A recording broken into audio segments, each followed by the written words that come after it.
Antonio de la Cruz, presidente de Interamerican Trends, analista político. Antonio, teníamos rato que no conversábamos un viernes. Bienvenido. Muy buenas tardes, Idania. Siempre es un placer estar contigo y tu audiencia. ¿De acuerdo con María Corina?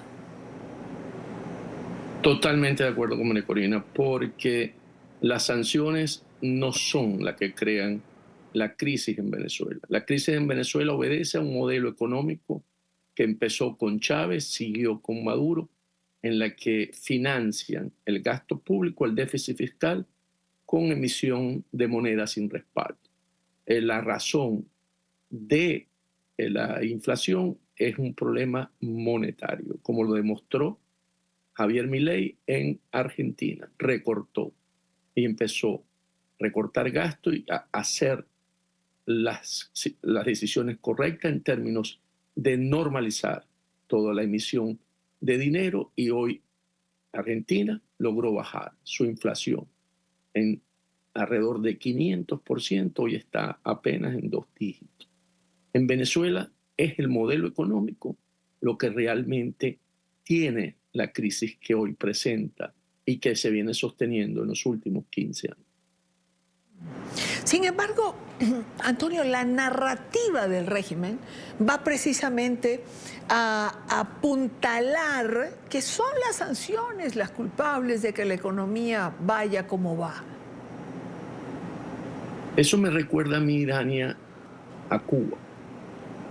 Cuba dice que es el bloqueo de los Estados Unidos la que no le ha permitido poder tener crecimiento económico y salir de su crisis. Y sabemos todos que hoy Cuba no tiene un bloqueo económico por parte de los Estados Unidos. Entonces, son narrativas que usan estos regímenes para poder crear una dependencia de ese sector popular, y que crea que el factor externo es el que le está haciendo daño y no realmente el que está en el poder. Hoy es Maduro y su entorno el que tiene a este pueblo venezolano en estas condiciones de pobreza, de escasez, de miseria, porque un salario mínimo está en $3. Y si vamos a ello, las licencias se otorgaron en noviembre. La primera licencia se otorgó Chevron en noviembre de 2022. Y desde el 2022 el salario mínimo no ha sido incrementado. Entonces, ¿por qué no lo incrementó si realmente le dieron una licencia para obtener recursos y poder mejorar la calidad de vida de los venezolanos? Y si nos vamos por los servicios públicos, que podría ser la otra parte que tú dices, ingresan divisas, deben mejorar, tampoco han empeorado. Ya la capital, Caracas, sufre apagones frecuentemente como en el interior. Antonio, ¿qué pudiera entonces, para tener también claridad sobre eso, qué pudiera afectar directamente el que Chevron deje de operar? Ok. Maduro se sostiene en el poder por 3 grandes patas que lo soportan. 3 grandes. Una es la cúpula militar, que todos sabemos que están metidos en los negocios ilícitos de Venezuela, narcotráfico, contrabando de minerales, lo que todos sabemos. Lo otro es precisamente los ingresos que recibe por las exportaciones petroleras a través de esta licencia, que le aportan o le aportaron en el año 24 $10.700 millones.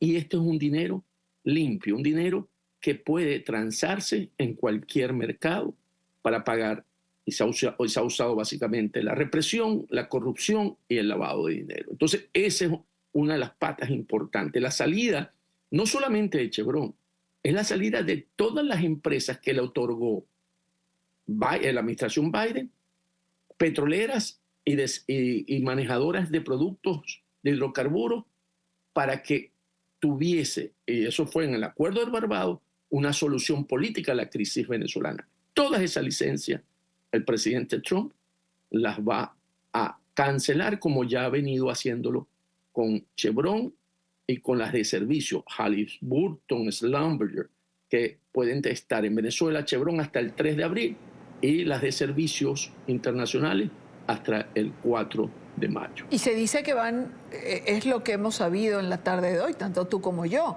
que se van a hacer otros anuncios. Totalmente, es que van todas, va la de que el que importaba o compraba asfalto en Venezuela, que es Sargent Tree, Harry Sargent Tree, y lo traía aquí a los Estados Unidos. Y que estaba apostando a que seguir haciendo con negocio con Maduro para sostenerlo en el poder, para seguir enriqueciéndose. Está la francesa, Manuel Lampron, viene la Repsol después seguro, y la de Eni. Y la que más le va a doler al régimen de Maduro es a la refinería en la India, Reliance, porque en esa no había descuento, porque la gran excusa que usó Chevron para obtener esa licencia no solamente era regresar y poder generar un flujo de caja a PDVSA, sino de cobrarse una deuda de más de 2.000 millones de más de 3.000 millones de dólares. Entonces, y así lo dijo Repsol también con ese mismo esquema, y así lo dijo Eni, porque, ¿qué pasa? Desde el 2019, PDVSA dejó de cancelar los dividendos que correspondían por las exportaciones de esos crudos en esas empresas mixtas a la socia minoritaria. Entonces, ahora, con la refinadora en la India, le entraba la compra 100% lo que valía. Y lo otro que pierde es que esas ventas son consideradas cash, porque se pagan a 30 días. Lo que aquí va a ocurrir, Idania, es que el régimen de Maduro va a tener que colocar esa producción o esa exportación en mercado negro nuevamente. ¿En dónde? En Asia, en Malasia, en Singapur. Y allí él tiene que dar un descuento porque va a competir en un mercado donde también compite Irán, que tiene sanciones por Estados Unidos a sus exportaciones petroleras, donde compite con Rusia, con el crudo Ural, por las sanciones que tiene de Europa y del mismo Estados Unidos. Entonces, allí tiene que dar un descuento. El que tenía antes de entrar nuevamente en ese mercado era de $20 por barril. Y eso sí le afecta. En los cálculos que acabo de terminar, está perdiendo el 28% si coloca esa producción en Asia, alrededor de 2.165 millones de dólares. Y en volumen, si llevo eso a volumen, está perdiendo el 40% exacto de esa producción que hoy colocaba en el mercado con licencia, lo llamo, porque todas tenían esa condición, si lo vendían en Europa, al comprarlo en India, a comprarlo en las refinerías del Golfo. Y ese es el gran impacto que tiene Maduro, porque al mermarse los recursos que recibe limpio, y eso es importante resaltarlo, lícito, él no puede distribuirlo eso internamente, porque la otra pata, dijimos que eran 3, eran los grupos económicos que quieren normalizar la relación con Maduro para ver si pueden participar precisamente de esos dólares que vienen por la exportación. Pero al cancelarse va a tener dificultades, porque los dólares que van a volver a circular mayoritariamente en la economía venezolana son de mercado negro y no pueden entrar directamente a ninguna de las contabilidades ni de las empresas ni del mismo Estado. Antonio, no quiero que se nos agote el tiempo sin tocar dos aristas. La primera es que falló el lobby petrolero, hicieron todo el esfuerzo del mundo, pero algo está sobre ese lobby. Excelente. Lo que he recogido, Idania, básicamente es que Richard Grenell, en la semana, aquí hubo la conferencia vamos a llamarlo, de la parte conservadora, de la derecha de los Estados Unidos, los republicanos, que se llama CPAC. Y la declaración que dio Richard Grenell a un medio ahí, donde dijo, Trump no está para cambiar régimen, generó un revuelo. Sí, claro.